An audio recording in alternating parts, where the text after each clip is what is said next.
If your Instagram account was permanently deleted after 30 days, here's how to recover it.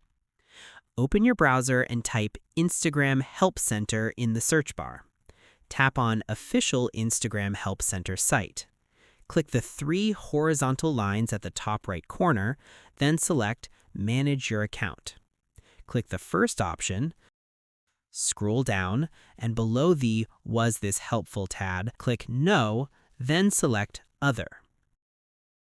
Now, in the text box, you need to explain your issue.